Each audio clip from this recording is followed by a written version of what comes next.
সকলকে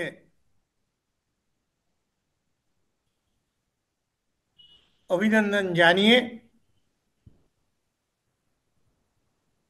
আমি শুরু করছি। আলোচ্য বিষয়টি খুব পুরনো, কারণ ভারতবর্ষে জাতিভেদের বিষয়টা একটা বেসিক বিষয়, এবং এই জাতিভেদের পক্ষে দাঁড়িয়ে যে ভারতবর্ষের গভর্নিং ক্লাস বা কাস্ট, সেই ব্রাহ্মণেরা এই বিষয়টাকে আধ্যাত্মিক সোর্স থেকে, অর্থাৎ ঈশ্বরের বাণী হিসাবে প্রচার করে সমাজকে পরিচালনা করে, শাসন করে, শোষণও করে। আর এটা আমি অ্যাডমিনিস্ট্রেশন বা পাবলিক অ্যাডমিনিস্ট্রেশনের অ্যাঙ্গেল থেকে বলতে পারি, এটা খুব একটা জরুরি পাবলিক অ্যাডমিনিস্ট্রেশনের বিষয়ও বটে। পাবলিক অ্যাডমিনিস্ট্রেটরদের কাজ হচ্ছে সমাজের এই যে শোষণ, দলন পীড়ন, শাসকদের যেটা, তার ফলে উদ্ভূত সামাজিক যে টেনশন, যে একটা বিপজ্জনক সংঘর্ষের সূত্রপাত করতে পারে, তার থেকে বাঁচিয়ে রাখার একটা এই কাস্ট সিস্টেমের বড় রোল আছে। যার জন্য বিশেষ করে আধুনিক যুগে ইংরাজি শিক্ষিত গ্র্যাজুয়েট সন্ন্যাসী স্বামী বিবেকানন্দ এবং মহাত্মা মোহনদাস করমচাঁদ গান্ধী, এরা গীতাকে এবং কাস্ট সিস্টেমকে প্রবলভাবে সমর্থন করে। কারণ স্বামীজি এক জায়গায় বলছেন, ভাই এই যে কম্পিটিশন, এই কম্পিটিশনটাই তো সমস্ত কনফ্লিক্টের উৎস। কিন্তু সেই কনফ্লিক্ট বা কনফ্লিক্টের উৎস ধ্বংস করে দিচ্ছে বা কমজোর করে দিচ্ছে এই জাতিভেদ প্রথা। কারণ এতে তো কম্পিটিশনের রাস্তাটা নেই। তুমি একজন মুচির ছেলে, তুমি কখনো প্রফেসর, লেকচারার কিংবা অনেকের রাইভাল একজন ব্যারিস্টার হবে না। তো আনিকের ছেলে এরা বংশানুক্রমে লয়ার হবে, এবং ভারতবর্ষের কনস্টিটিউশন তো প্যারাডাইস অফ লয়ার। ওদের যে কত রকম ইনকাম তার ঠিক ঠিকানা নেই। সরকারি উকিল সরকারের টাকা খরচা করছে, পাবলিক তার পাবলিকের উকিলের পেছনে খরচ করছে, জাজেদের মাইনা দিচ্ছে। এই যে যে বিধি ব্যবস্থাকে একেবারে কন্ট্রোলে রাখছে। নাপিতের ছেলে সে নাপিত হবে, ছুতরের ছেলে ছুতর, কামারের ছেলে কামার, চাষির ছেলে চাষি, ব্রাহ্মণের ছেলে ব্রাহ্মণ, মানে লেখাপড়া করবে, ক্ষত্রিয়র ছেলে সেই শাসন করবে। এই যে কম্পিটিশনটাকে একেবারে দূর করে দিচ্ছে। গান্ধীজিও তাই বলেছেন, আমি কাস্ট সিস্টেমের প্রবল সমর্থন করি। তার কারণ এই যে সোশ্যাল টেনশন, সমাজের যে বিপ্লব, এই যে মানুষের মধ্য থেকে যে বিচলনশীলতা, সামাজিক বিচলনশীলতা, ভার্টিক্যাল অথবা হরাইজন্টাল, দুটোকেই খতম করে দিচ্ছে সোশ্যালিস্টরা। যার জন্য কাস্ট সিস্টেমকে বলেছে যে ভারতবর্ষের close class society. Class society কিন্তু ক্লোজড। এর থেকে কোনো মোবিলিটি, ভার্টিক্যাল মোবিলিটি বা হরাইজন্টাল মোবিলিটির কোনো সম্ভাবনা নেই। যার জন্যে কোনো কোনো ইন্টেলেকচুয়াল, সমাজবিজ্ঞানী তারা বলেছেন যে কাস্ট সিস্টেমটা ভারতবর্ষের যেই আবিষ্কার করে থাকুক বা যারাই এই সিস্টেমটাকে ডেভেলপ করে থাকুক, তারা মানুষের যে বুদ্ধিবৃত্তি তার একটা চরম প্রয়োগ বা দুরুপয়োগ করেছে, যে মানুষকে, একদল মানুষকে গ্রেডেড ইনইকুয়ালিটির পার্মানেন্ট শিকারে পরিণত করে রেখেছে। এর সঙ্গে ওই যে ধর্মকে যোগ করে যেটা করা হয়েছে সেটা হচ্ছে তার নার্কোটিক এফেক্ট সহজে মেনে নিচ্ছে। যেমন অপারেশন করার আগে ওই অ্যানেস্থেশিয়া দেয়া হয়, সেই অ্যানেস্থেশিয়ার কাজটা করেছে ভগবানের নামে। আসলে ভগবান বা ঈশ্বর তো এইভাবে কাস্ট সিস্টেম করেননি, করেছে স্বার্থপর বা যারা বদ বুদ্ধির, মানে সমস্ত সকলার সবকিছু পার্মানেন্টলি বিনা প্রতিবাদে বিনা কম্পিটিশনে আমি সব থেকে শ্রেষ্ঠ ব্যক্তি, আর বিনা অপরাধে ওরা সব থেকে নিম্ন জাতের। এই জিনিসটা যেটা করেছে এটা হিউম্যান ইনজিনিউইটির একটা চরম অবমাননা, একথাও অনেকে বলেছে। এখন এই কাস্ট সিস্টেমটার সূত্রপাত আমরা গেলে দেখতে পাই সেই বেদে আছে। বেদটা 10টা মণ্ডলে বিভক্ত, ঋগ্বেদ। তো সেই 10ম মণ্ডলে আছে 85 থেকে 95 পর্যন্ত ঘাটলে দেখা যাবে ওর কতগুলোতে এই সৃষ্টির কথা বলা হয়েছে। এবং ডক্টর আম্বেদকর সুন্দর একটা লজিক দিয়েছেন যে এরা এত পাজি যে আগের শ্লোকগুলো এবং পরের শ্লোকগুলো এরা মানে না, কিন্তু এই জাতভেদের যেটা পুরুষ, তার মুখ থেকে বামুন, বাহু থেকে রাজন্য ক্ষত্রিয় বলেনি, আর পা থেকে বৈশ্য এবং চরণ থেকে শূদ্রের উৎপত্তি হয়েছে কথা বলে। কিন্তু তার নিচেই যেটা আছে সেগুলো ওরা বিশ্বাস করে না। সেখানে আছে নিঃশ্বাস থেকে, সেই বিরাট পুরুষের নিঃশ্বাস থেকে সূর্য চন্দ্র। আরে ভাই, কোনো নিঃশ্বাস থেকে তো সূর্য চন্দ্র হয়নি। তখন তো জিওগ্রাফি পড়বার সময় তোমরা বলো যে কি করে চন্দ্র সৃষ্টি হয়েছে, তো তখন তো তোমরা বেদ মানো না। কিন্তু এরা এটা মানে, এই অভিযোগটা ডক্টর আম্বেদকর তুলেছেন। তো যাই হোক, সে কথা পরে। তারপরে যে কথা আলোচনায় তোলা হলো যে ভাগবত গীতায় বা গীতায় একদল গীতা লিখেছে, গীতার উপরে বই লিখেছে, আমিও একটা লিখেছি। আমার বইটার নাম হচ্ছে, যেটা ওই বাল গঙ্গাধর তিলক জেলে বসে লিখেছিলেন, মোটা একটা বই, কয়েকশো পাতার বই, গীতা রহস্য। তা আমি যখন এই গীতা রহস্য, আমার লেখা গীতা রহস্য প্রেজেন্ট করেছি, একজন পণ্ডিত ব্যক্তি বললেন, তুমি তো তিলকের নামটাই রেখেছ, তাহলে এর থেকে ভালো নাম অন্তত তিলকেরটাই কি আছে আমি বলবো না, কিন্তু আমার বইতে এর থেকে ভালো নাম খুঁজে পেলাম না। আমি নকল করে লিখিনি, আমি যেটা বিষয় সেটা লিখেছি। তা এখন কেউ লিখেছে যে শূদ্র নিধনে গীতার ভূমিকা।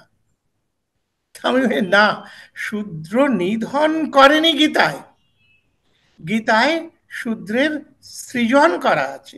অর্থাৎ গীতায় পরিষ্কার বলা হচ্ছে চাতুর্বর্ণং মায়া সৃষ্ট গুণ কর্ম বিভাগ। এবং শ্রীকৃষ্ণ গীতাতেই বলছেন যে আমি সাধুদের পরিত্রাণ করবার জন্য এবং এবং পাপীদের নিধন করবার জন্য বারবার অবতার হয়ে জন্মগ্রহণ করব। এখন এটা কিসের উদ্দেশ্যে? এই কাস্ট বা বর্ণ, চতুর্বর্ণ সিস্টেম, সেটাকেই উনি বলছেন যে স্বধর্ম। এই ধর্ম লঙ্ঘন করবে যারা, তারা পাপী, তাদের আমি নিধন করব। এবং যারা এই জাত মেনে চলবে, গুণকর্ম বিভাগস, তাদের আমি রক্ষা করব, তারা সাধু। এক ভয়ঙ্কর ব্যাপার। এরই ভিত্তিতে ভারতবর্ষের সমস্ত কিছু ওঠানামা, চলাফেরা, সিদ্ধান্ত ইত্যাদি নেওয়া হয়, অন্তত এর দ্বারা প্রভাবিত হয় আজও। এখন এই কাস্ট সিস্টেম ভয়ঙ্করভাবে অগণতান্ত্রিক। কারণ প্রথমেই বলা হলো যে সমস্ত ওই যে স্বধর্ম, শূদ্রের কাজ ওই পর্যন্ত, মুচি মেথর ইত্যাদির কাজ ওই পর্যন্ত, বামুনের কাজ ওই পর্যন্ত, ক্ষত্রিয়ের কাজ ওই পর্যন্ত। বামুনের সবকিছুতে অধিকার আছে, টাটা থেকে বাটা পর্যন্ত। অর্থাৎ চামড়ার কাজে যদি প্রফিট হয়, তাহলে ওরা সেই চামড়ার কাজটা আর মুচিদের হাতে দেবে না, ওরা রাখবে। ওদের গতায়াত সব জায়গায় যেতে পারে। কিন্তু অন্যান্যদের ক্ষেত্রে স্ট্রিক্টলি বর্ণ সংকটটা মানা হলেও কর্ম সংকট কিছুতেই মানা হয়নি। যার ফলে গণতন্ত্রের যে শাসন ক্ষমতা, শাসন ব্যবস্থা, তাতে ওই যে বামুন এবং ক্ষত্রিয় নামক 5 থেকে 7% যারা, তাদের মনোপলিটা খতম হয়ে যাবে গণতন্ত্রে। সুতরাং এই সুযোগটা অন্যদের ক্ষেত্রে দেওয়া হয় না কাস্ট সিস্টেমে। কাস্ট সিস্টেমে কোনো সাধনা করে উন্নতি বা সাধনা বিহীন হওয়ার জন্য কোনো অবনতির কোনো রাস্তা নেই। যে যেভাবে জন্মেছে সে সেইভাবে সেইটা নিয়ে বাঁচবে, মরবে, এবং মরণের পরেও শ্রাদ্ধ ইত্যাদি ইত্যাদি সমস্ত কিছুতে কাস্টটা পাল্টাবে না।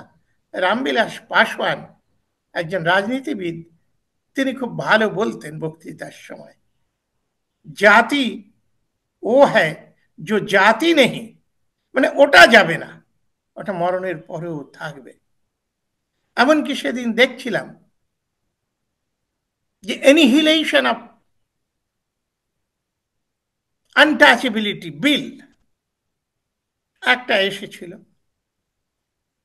সেটা এমসি রাজা যখন মুভ করছেন, চক্রবর্তী রাজা গোপালাচারী তিনি অপোজ করছেন যে না, I oppose this bill, it cannot be accepted, because এই যে আনটাচেবিলিটিটা, এটা ওই কাস্ট সিস্টেমের উপরে ভিত্তি করে আছে। এবং কাস্ট সিস্টেমটা ধর্মীয় বিষয়। কাস্ট সিস্টেম না থাকলে আবার হিন্দু ধর্ম থাকলো কোথায়? পরিষ্কার রেকর্ডেড। তো এই যে যে একটা অবস্থা, এর বিরুদ্ধে যারা গণতান্ত্রিক ভাবনা নিয়ে ব্রিটিশ আমল থেকে, বিশেষ করে লর্ড রিপনের সময় থেকে, সেলফ গভর্নমেন্টের আইন বা ডিক্লারেশন যখন থেকে হচ্ছে, যখন এনফ্রাঞ্চাইজমেন্ট বা ভোটাধিকার পাচ্ছে, এম্পাওয়ার্ড হচ্ছে সাধারণ লোকে, তখন থেকে এর বিরুদ্ধে আগেও চলেছে। কিন্তু এই গণতান্ত্রিক ব্রিটিশ এম্পায়ারে, কলোনিতে এর প্রবল বিরোধ শুরু হয়েছে। কারণ ব্রিটিশরা সেটাকে ভায়োলেট করেই সমস্ত তাদের সাম্রাজ্য বিস্তার করেছে। যে ইতিহাস সাধারণভাবে লোকে জানে না, তা হচ্ছে ভারতবর্ষ জয় করছে, আসলে তো ভারতবর্ষ জয় করছে না, ইংরেজ সৈন্যবাহিনী লর্ড ক্লাইভ এর নেতৃত্বে ভারতবর্ষ আক্রমণ করেনি। কলকাতার ফোর্ট উইলিয়াম থেকে এই দমদমের উপর দিয়ে কৃষ্ণনগরের পথ হয়ে মুর্শিদাবাদে নবাব সিরাজদৌল্লার রাজত্ব আক্রমণ করছেন, আভ্যন্তরীণ প্রায় বিষয়।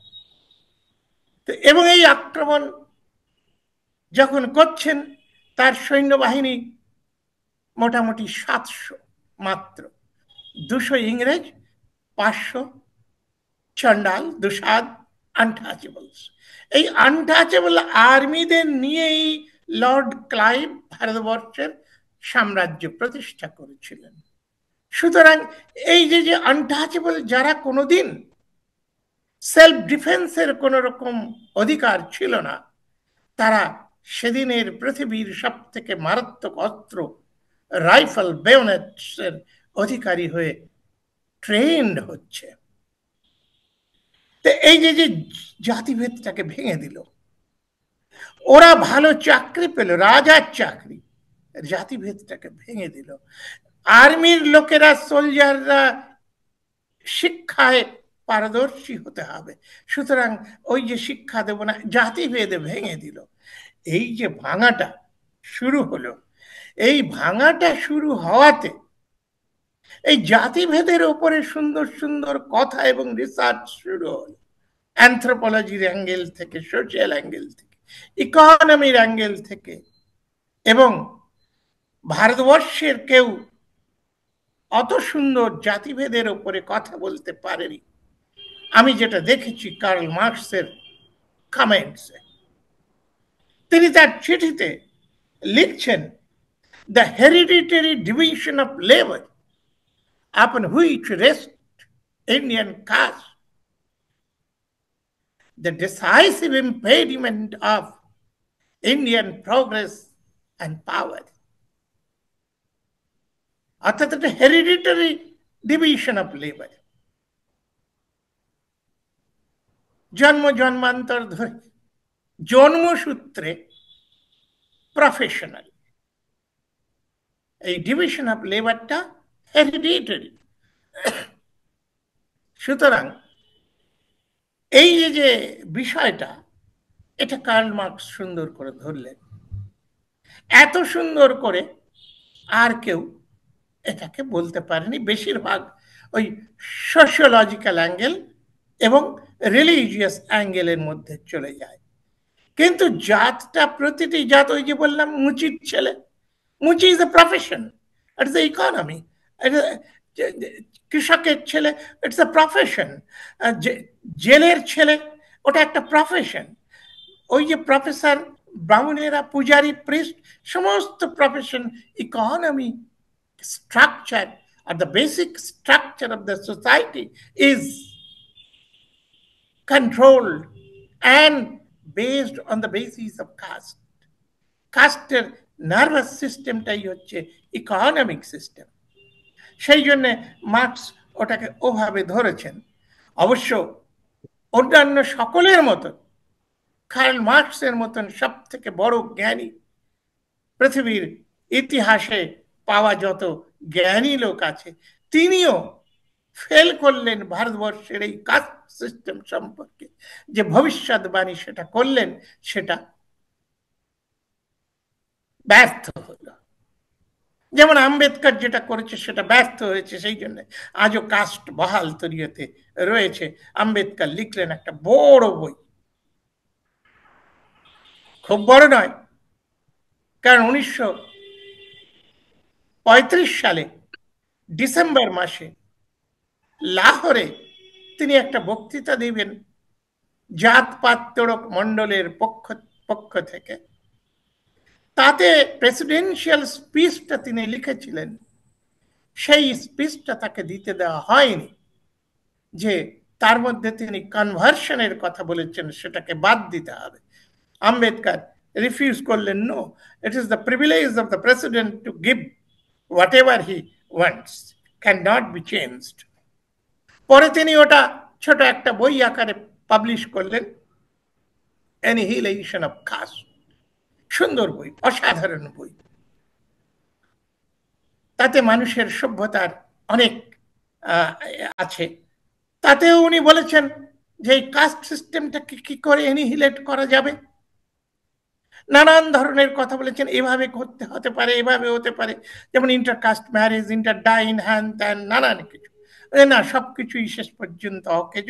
উনি বললেন যে এইটা যেতে পারে একমাত্র ইসের মধ্য দিয়ে, কনভার্সন, অর্থাৎ এই ধর্মটাকে, এই যে ধর্মের ভিত্তিতে এই কাস্ট সিস্টেমটা আছে সেইটাকে ডিস্ট্রয় করে দিতে হবে। আমি এই জায়গাটা একটুখানি পড়ে শোনাই। এটা আমি বলতে পারি, কিন্তু আমি না বলে আমি একটু পড়ে শোনাবো। This means a complete change in the fundamental notions of life. It means a complete change in the values of life. It means a complete change in outlook and in attitude towards men and things. It means conversion. But if you do not like the word, I will say it means new life. But a new life cannot enter a body that is dead. New life can enter only in a new body. The old body must die before a new body can come into existence, and a new life can enter into it. আমি আর আগে যাচ্ছি না। তো এই যে কনভার্সনটাকে উনি বললেন যে নতুন জীবন, নতুন লাইফ, নতুন ভ্যালু, তার মাধ্যমেই একমাত্র এই অ্যানিহিলেশন হতে পারে কাস্টের। কিন্তু তিনি নিজে বুদ্ধিস্ট হয়েছেন, আর সে তো কজন বুদ্ধিস্ট হয়েছে, কয়েক লাখ মাত্র। এখন ভারতবর্ষের টোটাল বুদ্ধিস্টের সংখ্যা 1 কোটির কম। তাও হয়েছে তো কিছু কমেছে কাস্ট সিস্টেমের দৌরাত্ম্য? না। আরে ওটা তো কিছু নয়, মুসলমান আছে ভারতবর্ষের কত কত কোটি। এম এন রায় তার ইম্প্যাক্ট অফ ইসলাম গ্রন্থে লিখছেন যে ভারতবাসীরা জানে না, পৃথিবীর লোকেরাও জানে না যে সারা পৃথিবীতে যত মুসলমান আছে তার অর্ধেকের অনেক বেশি একমাত্র ভারতবর্ষে আছে। সেই ভারতবর্ষটা অবশ্য এখন নেই, কিন্তু এখনো ভারতবর্ষের 20-22-25% লোক মুসলমান, কয়েক কোটি। কিন্তু কই কাস্ট সিস্টেমের এতটুকু কম বাড়া হয়েছে? অ্যানিহিলেশন তো দূরের কথা। সুতরাং ব্যর্থ হয়েছেন। মার্কসও ওরকম একটা বললেন, দেখুন সেটা তো হয়নি। মার্কস লিখছেন, ওই যে সেন্টেন্সটা আমি বলেছি তখন পড়িনি, এবারে সেটা একটু আধা পড়ার মতন বলে দিই। Modern industry resulting from the railway system will dissolve the hereditary division of labor. অর্থাৎ এই যে কাস্ট সিস্টেমটা, হেরিডিটারি ডিভিশন অফ লেবার, এটা এই ইন্ডাস্ট্রি বাড়ার সঙ্গে সঙ্গে এই রেলওয়ে সিস্টেমের মধ্য থেকে যে ইন্ডাস্ট্রি এগিয়ে আসছে, ইন্ডাস্ট্রিয়ালাইজেশন, কাস্ট সিস্টেমটা ধ্বংস হয়ে যাবে। কই এখন তো একদম কম্পিউটারাইজড ইন্ডাস্ট্রিয়ালাইজেশন চলছে তুঙ্গ অবস্থায়, আবার কাস্ট সিস্টেমেরও তুঙ্গ অবস্থা ভারতবর্ষে। সুতরাং মার্কস হ্যাজ ফেইল্ড। অত বড় জ্ঞানী মানুষের কথাটা কাজে খাটলো না। কেন খাটলো না সেটা আমাদের দেখা দরকার। কারণ সকলেই বুঝছে সেই বিবেকানন্দ কিংবা বঙ্কিমচন্দ্র কিংবা রাজা রামমোহন রায়, যাদের কাছে দেখা যাবে জিজ্ঞাসা করলে অন্তত সকলের সামনে তারা বলবে caste system is very bad, এবং এই কাস্ট সিস্টেমের জন্যই ভারতবর্ষ এত দুর্বল, এত পঙ্গু, এত অন্ধকার রাজত্বে রয়েছে। সুতরাং একটা সব সময় চেষ্টা চলেছে যে এই কাস্ট সিস্টেমটাকে কি করে এনিহিলেট করা যায়। তাহলে আম্বেদকর ফেল হয়ে যাচ্ছেন, মার্কস ফেল হয়ে যাচ্ছেন, তাহলে কি হবে? কাস্ট সিস্টেমটা কি যাবে না? আমি তখন তরুণ যুবক, এই দলিত আন্দোলন লিড করি। আমার কিছু বন্ধু এসে একদিন বলল, দাদা আমরা তো স্লোগান দিয়ে যাচ্ছি জাতের নামে বজ্জাতি সব ভেঙে দাও, গুড়িয়ে দাও, মানছি না, মানবো না, কিন্তু জাত কি যাবে? তারপর থেকে আমি অনেক অনুসন্ধান করেছি এবং আজ ভাবছি জাত কি যাবে না? নিশ্চয়ই যাবে। সেদিন তাদের আমি না জেনে বলেছিলাম, যার জন্ম আছে তার মৃত্যু আছে, যা শুরু হয়েছে তার শেষ হতে হবে, এবং আমরা সেটা করব। এখন সেই দিশা নিয়ে ঘুরে বেড়াই, কবে কিভাবে জাত এনিহিলেট হয়। 1998 সালে কুয়ালালামপুরে ফার্স্ট দলিত ইন্টারন্যাশনাল কনফারেন্স হলো।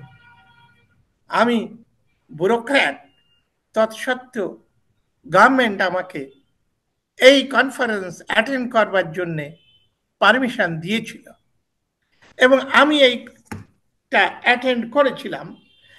এটা হয়েছিল অক্টোবরে,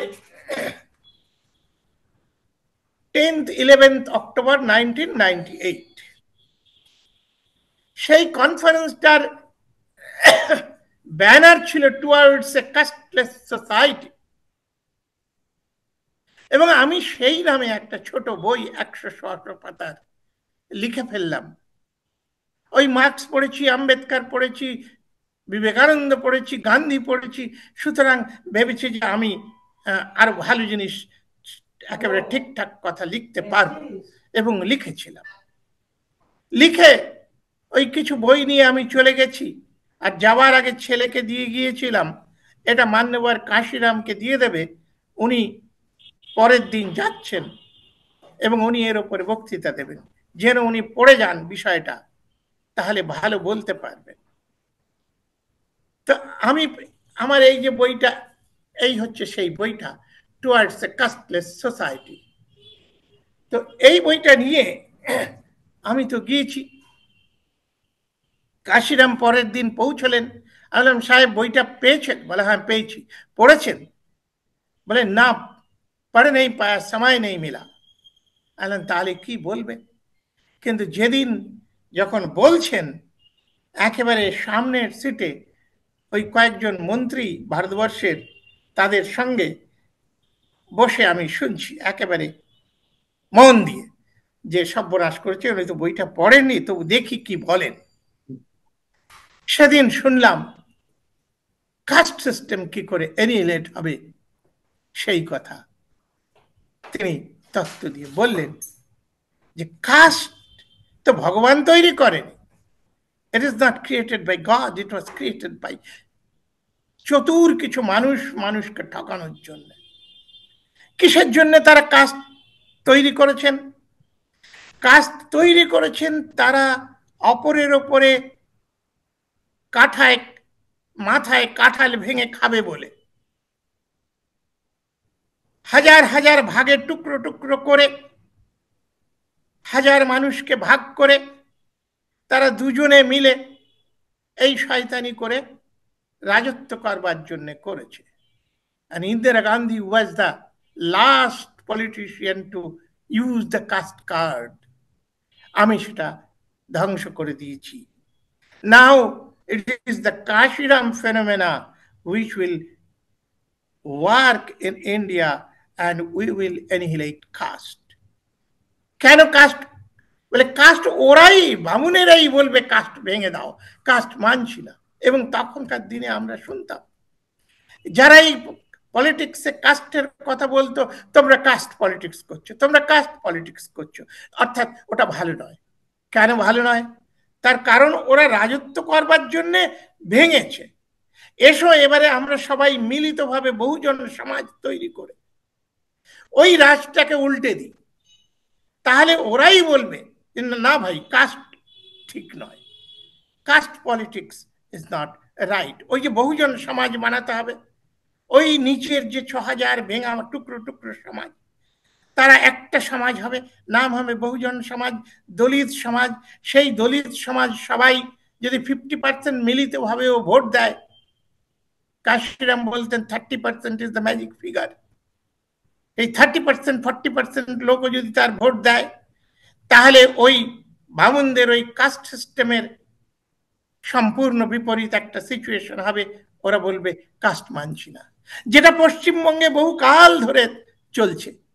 কমিউনিস্টরা, সিপিএমরা বলে আমরা কাস্ট মানি না, আমরা ক্লাস মানি। কেন বলছে তারা কাস্ট মানি না? তার কারণ পশ্চিমবঙ্গে মুসলমান 40%, ট্রাইবস অ্যান্ড আনটাচেবলস 40%। ওই যে 2-4% ওরা ওরা তো হারিয়ে যাবে। সুতরাং ওদের পক্ষে কাস্টের কথাটা বলাটাই চলবে না।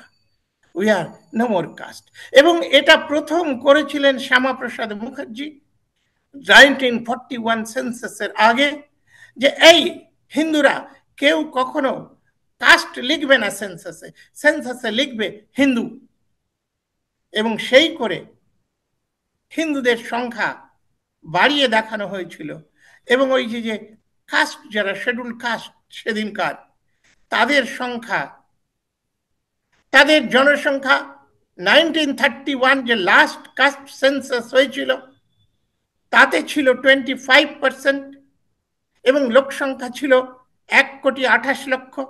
সেটা 41 সালে নেমে এলো 75 লক্ষে মাত্র, কোটিতেও নয়, আর পার্সেন্টেজ 12.5%। তার কারণ হচ্ছে ওদের সকলকে লিখিয়েছে হিন্দু, নট কাস্ট, নট ব্রাহ্মণ, হিন্দু, নট কায়স্থ, হিন্দু। এই যে কাস্ট মানছি না, আমরা ক্লাস মানি, আমরা কমিউনিস্ট, আমরা মার্কসিস্ট, সবার গলায় বামুনের পৈতে আছে। ওই মীনাক্ষী মুখার্জি ছাড়া সিপিএম এ নেতা হওয়া যায় না, ভট্টাচার্য ছাড়া ওরা কাউকে সামনের সারিতে বসতে দেয় না। যেটা ডক্টর আম্বেদকর বলেছেন যে ব্যান্ড অফ ব্রাহ্মণ boys, communist party of India is a band of Brahmin boys। সেই যে ব্যান্ড অফ ব্রাহ্মণ বয়েজ, সবাই জানে যে ব্যান্ড অফ ব্রাহ্মণ বয়েজ, ওদের পার্টি দেখলেই দেখা যাবে যে ব্যান্ড অফ ব্রাহ্মণ বয়েজ। অথচ তারা বলবে আমরা কাস্ট মানি না।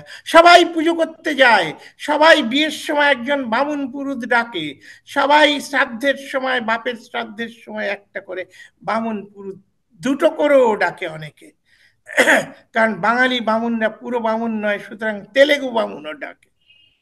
অথচ তারা যখন রাজনীতি করবে, যখন সবার সামনে এসে দাঁড়াবে, বলবে যে আমরা কাস্ট মানি না, আমরা ক্লাস মানি।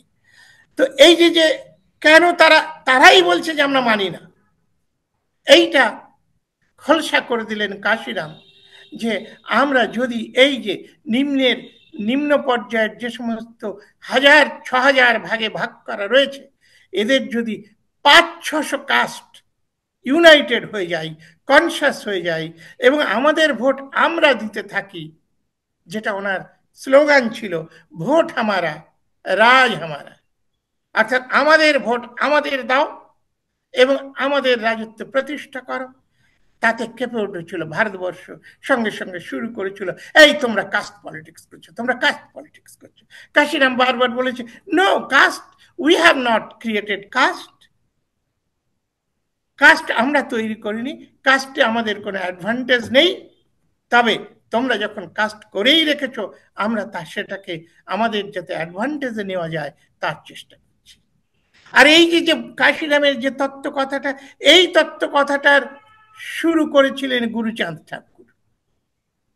এই যে যত আনটাচেবল, সকলকার সম্মিলিত শক্তি, ওই যে ডিপ্রেসড ক্লাস আলাদা হয়ে গেল, যে we are not Hindus, we are neither Muslim nor Parsi or Christian, we are depressed class, we will vote for us, our political party। যেমন মুসলমানরা একটা পলিটিক্যাল পার্টি বানিয়ে নিল মুসলিম লীগ, সেরকম আমাদের পার্টি, আমরা ভোট দেবো, আমাদের প্রতিনিধি যাবে। সুতরাং ওই 5%, 4% তারা দেখলো যে মরে গেছে, উই আর ডেড, সঙ্গে সঙ্গে তারা তাদের স্ট্র্যাটেজি বদলাচ্ছে। সুতরাং শ্যামাপ্রসাদ মুখার্জি বলছে, no more enumerate on the basis of caste. এগুলো রেকর্ডে রয়েছে, আমি শুধু মানে আমার তরফ থেকে বলছি, এই সমস্ত কিছু রেকর্ডে রয়েছে। সুতরাং এইটাই হচ্ছে এনিহিলেশন অফ কাস্টের উপায়, এবং কাস্ট যতদিন না এনিহিলেট হবে ভারতবর্ষের মুক্তি এবং উদ্ধার এবং শক্তি বিকাশের কোনো রাস্তা নেই। ওইখানে কার্ল মার্কস একদম ঠিক কথাটা বলেছেন, this is the decisive impediment of Indian power and progress. Indian power এবং প্রগ্রেসকে যদি নিতে হয়, শুধুমাত্র ওই 10% উঁচু জাত, পবিত্র জাত, বড় লোক, ভদ্রলোকের কাস্টকে ব্যবহার করলে হবে না। ওই কাজটাকে নিয়ে আসতে হবে একেবারে নিশ্চিহ্ন করে সকলার মাঝে। তাহলে ভারতবর্ষের যে ইকোনমিক যে ডেভেলপমেন্ট সেটা ছড়িয়ে যাবে সর্বত্র। তখন হবে আসল ভারতবর্ষের উত্থান। নইলে আজকে যেটা কদিন আগে ওই ওই ইকোনমিক্স ওয়ার্ল্ড ব্যাংক থেকে রিপোর্ট পাঠায় যে কেবলমাত্র বুর্জোয়া ডেমোক্রেসি আর প্লুটোক্রেসির দিকে ভারতবর্ষে এগিয়ে যাচ্ছে। 1% টপ লোকের হাতে 40-50% প্রিভিলেজ এবং পাওয়ার অ্যান্ড প্রপার্টি রয়ে গেছে, আর 10%-এর মধ্যে রয়েছে 95% প্রপার্টির অংশ। এই যে এই তো দুর্দশাগ্রস্ত একটা বিমার কান্ট্রি, একটা নেশন। কাস্টের এটাকে দূর করতে হবে এবং এটাই হচ্ছে উপায়। সকলকে ধন্যবাদ দিই। আমার মনে হয় আজকের আলোচনা এখানে আমরা শেষ করতে পারি। ধন্যবাদ, সকলকে ধন্যবাদ।